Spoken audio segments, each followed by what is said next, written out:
लोभ फांसी अधगर न बंधावा, सो नर तुम समान रगराया।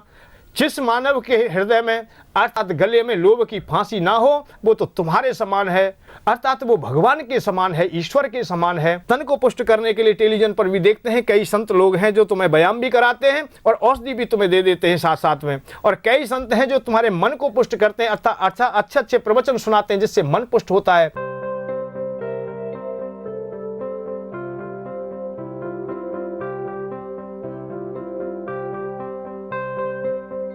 भगवान राम जब दर-दर की ठोकर खाने के उपरांत पत्नी का बिछोह हो गया, तो पत्नी को प्राप्त करने के लिए अर्थात सीता मैया को प्राप्त करने के लिए उन्होंने सुग्रीव की शरण ली, सुग्रीव से मित्रता की। और सुग्रीव से जब चर्चाएं हुई तो सुग्रीव ने कहा है कि प्रभु मैं तो बहुत समय से दुखी हूं, क्योंकि मेरी पत्नी का संग तो बहुत समय से छूटा है, अर्थात मुझसे मेरे भाई ने छुड़ा लिया है मेरी पत्नी को और मुझे मारा भी है, अपमानित किया है भरी सभा में।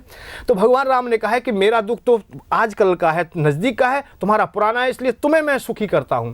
पहले भगवान राम ने बाली का वध किया और सुग्रीव को राजगद्दी पर बिठाया और बिठाते बिठाते थोड़ा सा इशारा कर दिया भगवान राम ने कि ऐसा है कि तुम बहुत समय से संसार के सुखों से वंचित रहे हो, इसलिए मेरे काम में तुम्हारा मन ना लगेगा, इसलिए तुम राजभोग भोग लीजिए। अपनी पत्नी और बच्चों से मिलिए। तो उनके लिए 4 महीने का समय दे दिया बेटिया, 4 महीने का समय कम नहीं होता है।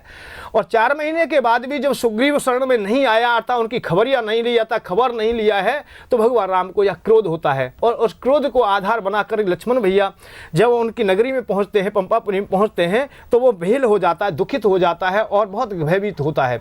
और जब आता है तो हनुमान जी को साथ में आगे करके और तारा को, अंगद को आगे करके आता है, तो एक शब्द कहता है, वो बहुत कीमती शब्द है। इसी कीमती शब्द को शायद मैंने अपने हृदय में धारण किया, उसी का मैं सदैव अनुसरण करता हूं।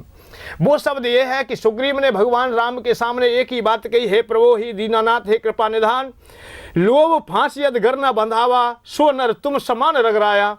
जिस मानव के हृदय में अर्थात गले में लोभ की फांसी ना हो, वो तो तुम्हारे समान है, अर्थात वो भगवान के समान है, ईश्वर के समान है। लोभ जिस दिन खत्म हो जाएगा उस दिन तो मैं संसार से मुक्ति ही होऊंगा।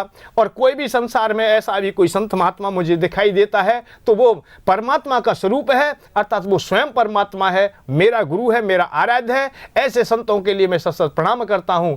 ये लोभ की चर्चा है, अर्थात जुड़ते हैं। जब तक तुम्हारे हृदय में लोभ है, कुछ पाने की चाह है, तो हमसे जुड़ जाइए।